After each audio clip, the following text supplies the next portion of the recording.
미증시 정밀한 마감 분석으로 이어가도록 하겠습니다. MTN 이항영 전문위원님과 함께합니다. 안녕하세요. 네, 안녕하세요. 네. 자, 이제 2주 동안의 시간을 일단 벌었고 내일 협상이 예정되어 있기는 합니다. 양쪽 다 명분을 찾아서 슬금슬금 발을 뺄 것 같기는 합니다만 앞으로 어떻게 될지 예단하기는 어렵죠. 이럴 때 사실 투자자들은 일일비하기 참 쉬운 것 같아요. 그러니까 주가 하루 올라오면 또 기분 좋고 하루 떨어지면 또 세상이 끝날 것 같은 그런 걱정들을 많이 하는데요. 그럴 때일수록 좀 한 발짝 물러서서 좀 편안하게 일상생활도 계속 유지하시면서 주식 투자 계속해 나가시면 큰 문제 없을 것 같다는 생각 갖고 있습니다. 물론 하루 이틀 떨어질 수도 있고 한 달, 두 달 떨어질 수도 있지만 많은 부분이 또 회복하는 것이 상례였다라는 거 한번 기억하시면 좋을 것 같습니다. 어찌됐건 오늘까지요. 작년 10월 이후 처음입니다. 7일 연속 S&P 500 기준으로 상승세를 이어간 것도 대단한 일이 좀 벌어지고 있습니다. 쉽게 얘기해서 이번 달 들어서 계속 거의 올라가고 있다라고 보셔야 되겠는데요. 중요한 것은 이거죠. 그러면 도대체 이렇게 7일 연속 상승한 이후에는 주가는 어땠느냐? 당연하죠. 7일 연속 올라가면 쉽게 해서 과매수로 일단 들어갈 가능성이 있습니다. 그 기술적으로만 말씀드립니다. 통계적으로 보면. 그렇게 되면 단기적으로 보면 짧은 조정, 짧은 쉼. 그렇지만 중장기적으로 보면 다시 또 상승. 이런 쪽으로 보시면 좋겠는데요. 역사적으로요. 1950년 이후의 흐름만 한번 살펴보겠습니다. 이렇게 7일 연속 상승한 이후에 그 다음 날, 오늘 밤이 되겠죠. 상승 확률 52%. 이렇게 화면을 보시면 되겠고요. 12개월 후에는 약 85% 확률로 상승했다라고 보셔야 되겠습니다.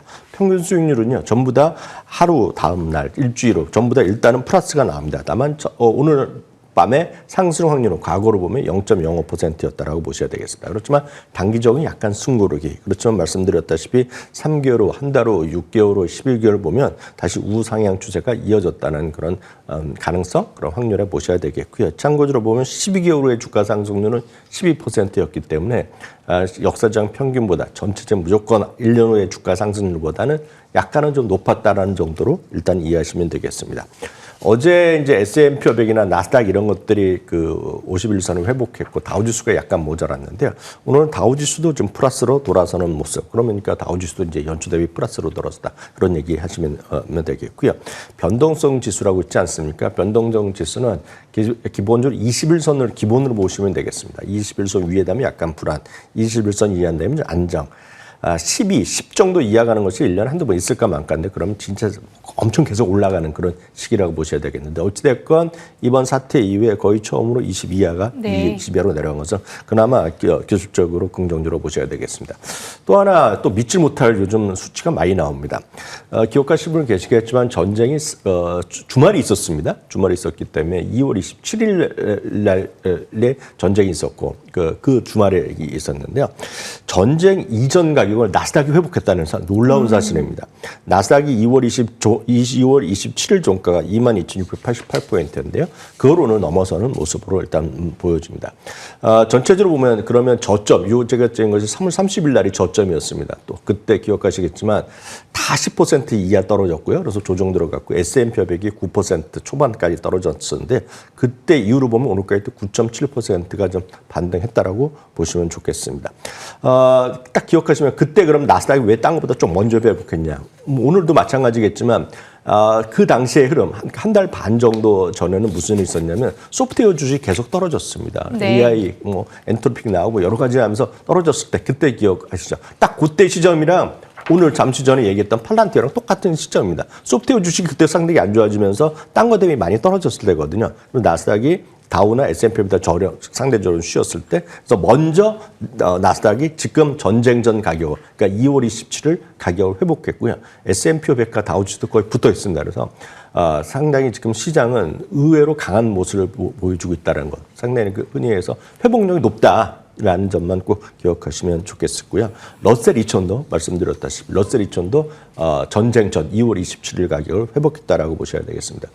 큰 틀에서 보면 어제에 이어서 오늘도 빅테크가 시장을 반등을 주도하는 것은 분명합니다. 그중에 오늘 시장의 중심은 앞서도 얘기했지만 요즘 보면 이제 미국 이후로 보더라도 이제 주주총회 그런 시즌이거든요. 그쵸. 그러니까 미국은 이제 주주 서한이라는 것이 다 유명한데 오늘 앤드 제스티도 주주 서한을 했는데 뭐 자신감 그리고 자기네가 특히 이제 알파벳도 그랬었지만 아마존이 자체칩이 약간 부진하다는 얘기했는데 그 사람들이 했었는데 무슨 소리냐 자체칩이 엄청나게 또 수요가 많다 그런 얘기하면서 긍정적인 얘기를 했겠고요. 캐터필러는 오늘 또 사상체육가로 또 바로 직행하는 모습이었고요. 엑스모빌은 약간 쉬어가고 팔레언트는 앞선 것도 얘기했지만 지금 엔트로픽이 모든 것을 망가뜨릴 수 있다 그런 얘기를 많이 하는 거 아닙니까? 그러다 보니 팔란티어 그리고 소프트웨어 주식이 다 같이 상대적으로 하락했고 이 모습이 딱 2월 말에 흐름과 거의 똑같다라고 여기 보시면 화면에서 보면 중간 훅 떨어졌을 때 있지 않습니까? 그때가 전쟁 전이었다라고 네. 딱 그렇게 이해하시면 되겠습니다. 네, 그런데요, 위원님 이렇게 분석을 잘 해주셔서 그런지 저희 방송을 글로벌하게 다 시청을 해주고 계신가 봐요. 어제 미국 분이신 것 같은데 이제 유튜브 댓글에 이거 영상 클립 영어 자동 통역되는 기능이 요즘 있잖아요. 그거 좀 켜줄 수 있냐 이런 요청이 들어왔더라고요. 그래서 Curio username, if you are watching our show right now, thank you very much for joining us. I did immediately ask my boss and my producer to enable the auto sub or translation program, so please enjoy. 자, 잠깐 이렇게 안내를 드렸습니다. 바로 이제 켜드렸다고요. 미국과 캐나다에서도 그쪽 경제방송 대신에 시청해주시는 MTN 파이팅.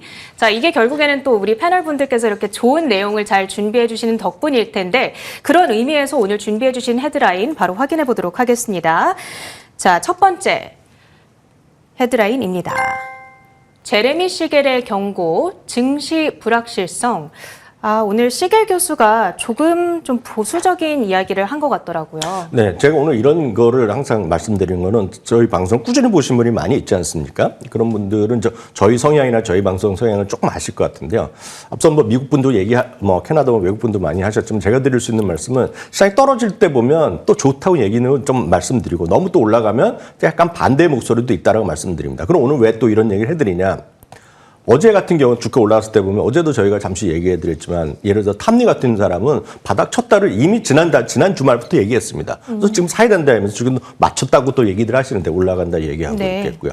여러분들 CNBC의 짐 크레이머 아실 텐데요. 짐 크레이머도 지금 막 사야 된다는 얘기하고 있습니다. 짐 크레이머 사라는 것도 여전히 많이 있습니다. 금융주도 사야 되고 산업재도 사야 되고 주택, 건설 사야 되고 반면에 짐 크레이머는 소프트웨어 약간 부진하다. 오늘 떨어지기 전에 했던 얘기입니다. 소프트웨어는 약간 부진하고 에너지 주식이 약간 쉽지 않다. 그런 얘기를 하고 있습니다. 그렇지만 짐 크레이머도 시장 된다는 얘기를 하고 있습니다. 그럼에도 불구하고 다양한 소리가 있다는 거죠. 오늘 제레미 시겔 교수 말씀드리겠습니다. 기본적으로 제레미 시겔도 펀더멘탈을 중시하기 때문에 시장을 상당히 불리시하게 보는 분입니다. 그럼에도 불구하고 최근 이틀 동안 반등에 대해서는 약간의 경계심을 가져야 된다. 그 정도로 일단 이해하시면 좋겠는데요. 네. 가장 큰 것은 시장 올라갔고 다 했지만 지금 모든 이 미국과 이란, 이스라엘 간의 그런 삼각관계 이런 것들이 해결이 아직 안 됐다는 얘기입니다. 완벽하게. 그에 대한 걱정거리가 있다는 것이 되겠고요. 그렇게 해결되더라도 가장 시장의 지금 문제는 유가의 상승이 가져온 결국 인플레이션의 압박입니다. 어제도 말씀드렸다시피 유가랑 상관없이 지금 먹거리 가격, 고기값이 엄청나게 올라가고 있다. 사상 최고가를 갖고 있다고 말씀드렸는데 그것은 그렇죠. 지금 현재 자금의 사태와 상관이 없는 거거든요. 결국 인플레이션이 지금 다시 자극되고 있고 인플레이션이 자극되고 있다 그러면 아무리 실적 좋다 하더라도 결국은 금리가 내려가기 쉽지 않다. 그러다 보니 통화 정책도 부담스러워진다. 그런 얘기를 하고 있는 겁니다. 그러면 결국은 말씀드렸다시피 실적 전망은 이번에 1분기 실적도 12%가 12.6% 정도로 지금 상승이 예상되고 있고요. 2분기, 3분기, 4분기 이익 전망은 거의 15%, 4분기 가면 20% 이익 성장이 예상됩니다. 그래서 이건 엄청 좋지만 여러 번 말씀드렸다시피 금리가 해결되지 않으면 멀티플을 압박할 수 있기 때문에 지금 이틀 동안 올라갈 때서 너무 좋아해서 무조건 또 돌격 앞으로 하듯이 적극적으로 하고 레버리지를 익히고 이런 매매는 자제된다라는 얘기를 하고 있습니다. 우리나라도 마찬가지지만 미국도 개인 투자가들이 젊은 사람도 엄청나게 주식을 삽니다. 떨어질 때마다 사고 떨어질 때마다 계속 떨어지면 더 사고 하면서 요즘 우리나라도 뭐 약간 이슈가 되고 있지만 레버리지 관련된 ETF가 늘어나는 것에 대해서 상당히 비판적인 시각이 많이 있거든요. 그러니까 그런 거에 대한 경고가 있다라고 이해하시면 좋겠고요. 다시 말씀드리면 이번은 기본적으로 긍정적으로 보는 사람이에요. 펀더멘탈에 힘을 믿고 있지만 말씀드렸다시피 이분이 약간 경고의 목소리 하는 것은 전체적인 지정학적 위협이 완벽하게 해소된 것이 아니고 처음에는 이분도 뭐 트럼프 대통령 상당히 지지했던 거로 제가 알고 있는데 요즘 상당히 비판적인 얘기를 많이 한대요. 미국에서 여러 사람들이요. 그러면서 결국은 금리가 발목을 잡을 수 있다는 기본적인 경계심을 갖고 있다는 정도 해석하면 무난할 것 같습니다. 네, 알겠습니다. 좀 그쵸. 레버리지는 진짜 조금만 오래 홀딩하고 있어도 계좌가 녹아내리기 딱 좋습니다. 정말 조심스럽게 접근을 해야 되는 게 맞겠죠. 오늘 위원님의 두 번째 헤드라인 이어갑니다. 리스크온 분수령일까? 1분기 실적 시즌. 자, 저는 사실 지금 여기에 기대를 가장 많이 걸고 있어요. 실적 전망치가 너무 좋단 말이죠. 네, 맞습니다. 앞서 잠시 전에 말씀드려서 다시 한번 정리해드리겠습니다. 이번에 1분기 실적 전망은 12.3% 정도 전년 동기 대비 늘어날 것이라고 보고 있습니다. 그러면 전망치였기 때문에 그 다음 그래프를 간단히 한번 보여주시면 최근 4분기 동안에 각각 전망치는 7%, 4%, 6%, 7% 정도 전망치였습니다. 그럼에도 불구하고 발표된 것은 항상 두 자릿수의 이익 증가를 했습니다. 그래서 이번까지 하면 6번째 연속으로 이 두 자릿수 증가가 확실하게 지금 전망되고 있다고 보셔야 되겠고요. 다시 한번 확인드리지만 2분기에는요. 이익 전망 수치가 18%로 늘어납니다. 물론 전망입니다. 3분기는 20% 이익 전망으로 예상되고 있고요. 4분기는 19% 이익 전망이 전망될 정도로 이익에 대한 전망은 상당히 높아져 있는 건 분명하다라고 보셔야 되겠습니다. 네. 다만 말씀드렸다시피 이란 전쟁이 빨리 끝나는 것도 중요하지만 끝나고 나서 호르무즈 해협이 상당히 정말 완전하게 전쟁 전으로 회복돼 갖고 여러 가지 문제가 없는 거죠. 그리고 어찌됐건 상당히 일단 유전 시설이나 정유시설 일부에 타격이 있었기 때문에 그만큼은 공급에 마이너스가 나올 수밖에 없기 때문에 유가가 그 전쟁 전으로 예를 들어서 70달러 때 60달러 후반으로 다시 금방 갈 수 있느냐에 대해서는 의문점이 많거든요. 그러면 네. 기본적으로 이 이전과 이전, 전쟁 전과 전쟁 중, 정전 후에 보면 전쟁 중만큼은 아니겠지만 금리에 대한 압박이 있을 것이란 있다. 그렇기 때문에 결국 유가 폭등이 결국 장기적으로는 아직은 아니지만 성장, 이익 성장의 둔화의 요인이 아니겠느냐라는 식을 하고 있습니다. 그렇기 때문에 이번에 가장 중요한 것은 당장도 중요하겠지만 도대체 회사에서 어떻게 얘기를 하고 있는지가 가장 중요한 부분이 되겠죠. 결국 이제 금융회사들이 이번 주 말부터 해서 다음 주에서 실적 발표하기 시작할 텐데 그때 뭐라고 전망할지 이것이 더 중요하겠고요. 특히 이제 소프트웨어 쪽에 대해서 지금 엔트로픽 이후에서 수많은 논쟁거리가 있지 않습니까? 그럼 과연 지난 분기에는 여전히 문제가 없다고 얘기했는데 이번에 예를 들어서 세일즈포스나 비롯한 수많은 소프트웨어 기업들의 CEO들이 뭐라고 얘기할지 그것이 시장에 어떻게 반영될지에 대한 시각이 좀 다르다라고 보셔야 될 것 같습니다. 그러면 결국 우리의 대응 전략은 뭐다? 늘 말씀드리지만 종목에 대한 판단을 하기에는 상당히 쉽지 않습니다. 그렇기 때문에 우리나라에서도 우리나라 주식 보더라도 예전보다 훨씬 더 ETF에 대한 선호도가 높아져 있죠. 그래서 코스피에 관련된 상품이나 요즘은 코스닥 관련된 것도 있지만 그런 것들에 대한 선호도가 상당히 높아져 있고 미국 예전부터 그랬거든요. 네. 그래서 저희 방송에서도 ETF를 얘기하는 분이 꽤 많이 있습니다. 국내 방송에서도요. 딱 그런 관점에서 본다 그러면 분산 투자 그리고 종목에 대한 접근 이런 공격적인 것보다는 장기적으로 보신 분들은 지수 투자 위주를 조금 더 늘리시는 것이 상책이다 이렇게 다시 한번 확인드릴 수 있겠습니다. 지금 이익 전망이 너무 좋은데 이익의 배수를 곱해서 기업 가치를 추정하는 것 그걸 우리가 멀티플이라고 하죠. 위원님께서 계속해서 유가가 올라서 인플레이션이 오르면 금리가 뛰면서 멀티플이 위축이 될 수 있다. 이 부분 요 며칠 강조를 해주셨으니까요. 기대했던 것만큼보다는 살짝 여력이 줄어들 수 있다. 이런 리스크를 생각해 봐야 된다는 겁니다. 세 번째 헤드라인으로 이어가겠습니다. 한국인의 미국 주식, 그쵸. 매주 금요일에 저희가 서학개미들의 탑픽을 소개해드리고 있는데요. 오늘은 어떤 종목일까요? 네, 시장에서 가장 큰 관심은 많은 분들이 2배, 3배짜리 많이 하고 있지 않습니까? 그래서 대부분 이제 항상 상위에 나오는 것들이 대표적인 것들이 보면 반도체 관련된 2배, 3배짜리를 많이 하고 있는데 저는 이제 그런 2배짜리, 3배짜리에 대해서 선호도가 전혀 없기 때문에 기본적으로 반도체 자체에 대해서 다시 한번 말씀드리고 여러분들 이해를 도와주는 게 맞을 것 같습니다.